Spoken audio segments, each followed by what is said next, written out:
Sneha ji, welcome hello. To Bollywood spy. तो सबसे पहले बात करते हैं एक ऐसी सीरियल की जिसकी लेगेसी काफ़ी बड़ी थी, जो काफ़ी लंबा चला था, साथ निभाना साथिया।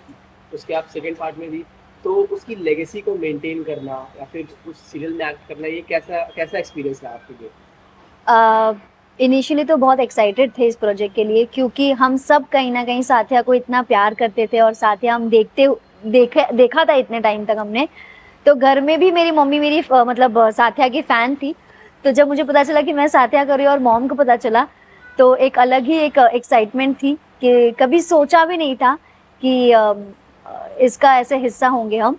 फिर जब शुरू किया हमने करना, तो थोड़ा-सा एक डर भी था क्योंकि एक प्रेशर था क्योंकि वो एक बहुत ही सुपर हिट शो रह चुका था। तो हमें एक प्रेशर था कि हम उसके बोलते हैं ना जहाँ पे उन्होंने स्टॉप किया था हम वहाँ तक खड़े उतरेंगे कि नहीं होंगे। पर it was going good and at the end audience ने इतना प्यार दिया, इतना सपोर्ट किया जिस वजह से हमने इतने सारे एपिसोड्स किए और हम यहाँ तक पहुँच पाए थे। अच्छा, तो सीरियल से जुड़ी कुछ ऐसी यादें जो आपको अभी भी ऐसा लगता है कि मतलब ये एक बहुत ही अच्छा इंसिडेंट था या फिर कुछ ऐसा? यार उसका हर एक दिन बहुत ब्यूटीफुल था आई मस्ट से क्योंकि हर एक दिन हमने कुछ नया किया था और बहुत कुछ सीखने मिला था। तो बहुत सारी चीज़ें हैं कि मुझे ऐसा लगता है कि 1-2 तो बहुत ही कम होगी उसके लिए। पर हमें डायरेक्टर्स बहुत अच्छे मिले थे, सारे डायरेक्टर्स और पवन सर ने मुझे बहुत मोटिवेट किया था। अ, कि जब लोग डाउट कर रहे थे मुझ पर तो पवन सर ने बोला था कि नहीं, इस लड़की में पोटेंशियल है और अगर हमने इसको कास्ट किया तो इसमें कोई बात है और सच में ही was always there for me. और बहुत सारी मेकअप रूम की मेमोरीज़ हैं और सेट की मेमोरीज़ है, बिटवीन द वो आफ्टर द कट की मेमोरीज़ है, बहुत सारी मेमोरीज़ है। जब मैं ऐसे सोचती हूँ ना तो मुझे ऐसा लगता है यार आई मिस सो मच साथिया का सेट। तो अभी आप मेघा बरसे में जो है मुक्ता का एक जो कि बहुत ही ज़्यादा नेगेटिव रोल है, हुँ। तो ये आपके लिए कैसे चैलेंजिंग रहा या फिर आपने इस रोल को एंजॉय किया? कैसा रहा इस रोल को करने में आपकी कैसी फीलिंग्स के बारे में? देखो नेगेटिव है तो ऑब्वियसली चैलेंजिंग तो होगा ही और एन्जॉय क्योंकि नेगेटिव है तो एन्जॉय तो होगा ही तो उसके साथ ये दोनों पहलू आते हैं। क्योंकि जब आप नेगेटिव एन्जॉय करते हो तभी वो खुल के आता है और नेगेटिव में इतने सारे लेयर्स भी होते हैं। तो कहीं न कहीं मैं खुद ही अपने आप समझ रही हूँ चीज़ें और ग्रो कर रही हूँ उस चीज़ को लेकर और मैं बस अपना बेस्ट देना चाहती हूँ और मैं चाहती हूँ लोग इसे भी प्यार दें। तो आप सबसे पहली बात तो आप एक सेल्फ मेड आर्टिस्ट हो, आप स्ट्रगल करके आए हो, किसी का हाथ नहीं है आपके पीछे। तो वो जो स्ट्रगल के वक़्त का टाइम था, उसमें आप खुद को मोटिवेटेड कैसे रखते थे? क्या चीज़ें आपको मोटिवेट करती थी? देखो मैं क्योंकि मेरे मेरे केस में सबसे बेस्ट पार्ट ये था कि मैं एक स्पोर्ट्स को बिलॉन्ग करती थी। तो उसमें ऐसे ही होता था कि हम फाइट्स के लिए जा रहे हैं, कभी अ, हम हमारी जीत हो रही है, कभी हार हो रही है, बट नेक्स्ट डे आकर हमें प्रैक्टिस करना ही है।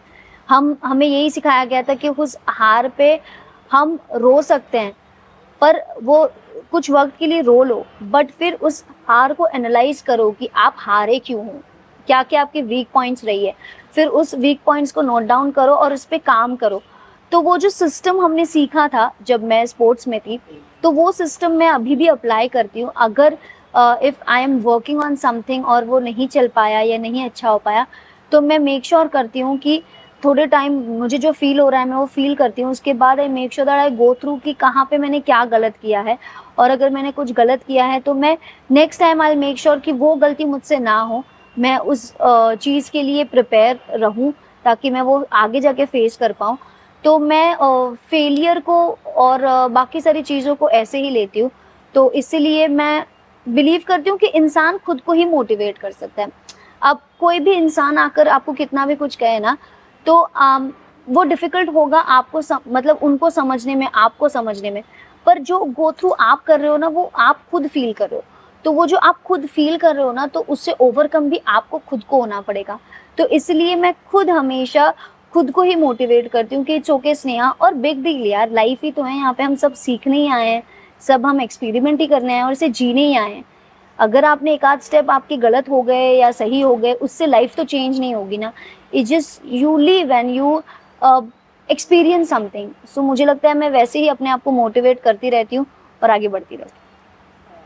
अभी भी आप सिंगल है और अपने करियर की तरफ ज़्यादा फोकस कर रही है, तो ये डिसीजन डेलिब्रेट था या फिर नेचुरली काम के चक्कर में आप फ्लो में जो है ये चीज़ें? सिंगल तो मैं काफ़ी समय से हूँ और फ़ोकस तो मैं ऑब्वियसली हूँ अपने काम की ओर, पर ये कोई ऐसे डेलिब्रेट चॉइस नहीं है that I want to be single and focus on my career, ऐसा कुछ नहीं है। मुझे लगता है कि आप एक रिलेशनशिप में होकर भी आप अपने काम पे फ़ोकस कर सकते हो। जैसे कि मैं मेरे सिबलिंग्स और मेरे माँ के साथ रह रही हूँ, करेक्ट? बट ऐसा तो नहीं है ना कि मैंने स काम पे फ़ोकस नहीं किया।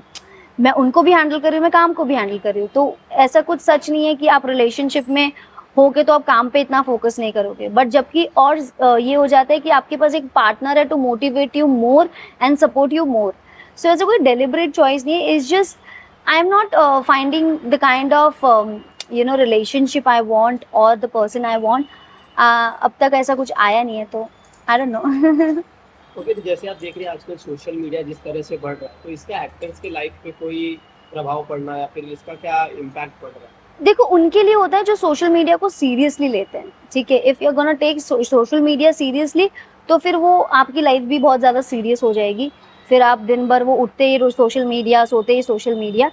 आई don't take social media at all seriously, क्योंकि मुझे लगता है कि मेरा काम लोगों को लगता है कि being an actor you have to be very active on social media और रील बनाओ और अपने आप को you have to sell yourself. मेरा ऐसा कोई पॉइंट ऑफ व्यू ही नहीं है। मेरा पॉइंट ऑफ व्यू एक ही सिंपल चीज़ है, I get a project, I work on my self, I work on that project, I give my 100%, that's it. Social media is not something that excites me and I think it will never excites मी, क्योंकि मेरा point of view और मेरा thought is very clear that I am not someone, मतलब आप social media से मुझे जज ही नहीं कर पाओगे कि मैं क्या हूँ, क्योंकि there are people who are just having that मुखट्टा ऑन देयर फेसेस कि वो है कुछ और, वो दिखा कुछ और है। So I am very honest that whatever I am gonna show that.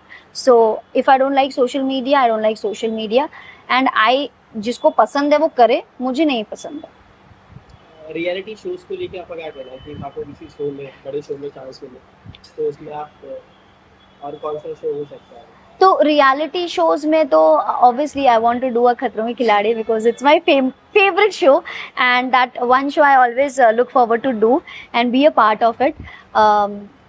और जैसे कि बिग बॉस है, obviously it gives you a lot of fame and people know you more when you go there, so obviously I want to be part of such show because it's a big show and but थोड़ा सा डर भी लगता है big boss के इसमें जाने के लिए because there are so many personalities that stay under one roof and there are so much of fight, chaos and all that things, so I'm not used to such situations, so I don't know how I'm gonna react if I go there, but I'll definitely, if I get it, I'll get an approach to it, then I'll go and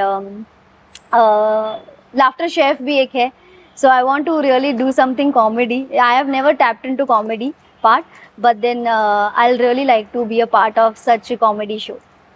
वो last question ma'am, हाँ जी। Entertainment जो भी ये field है हमारा media field, इसमें networking कितनी ज़रूरी है?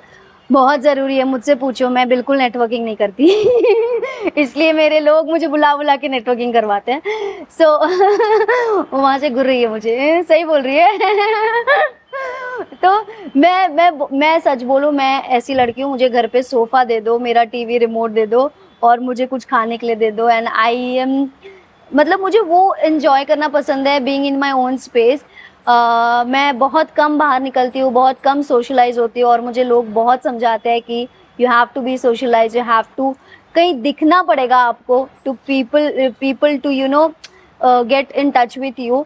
तो मैं वो मेरा ना वो ऑन ऑफ चलता रहता है कि मैं एक बार बहुत ज़्यादा सोशल हो जाती हूँ, फिर घर पे बैठ जाती हूँ, फिर सोशल हो जाती हूँ, तो वो मैं बैलेंस कहीं ना कहीं मेंटेन करती हूँ कि मैं सोशल भी रहूँ और कहीं ना कहीं मैं अपनी स्पेस में भी रहूँ। Thank you so much.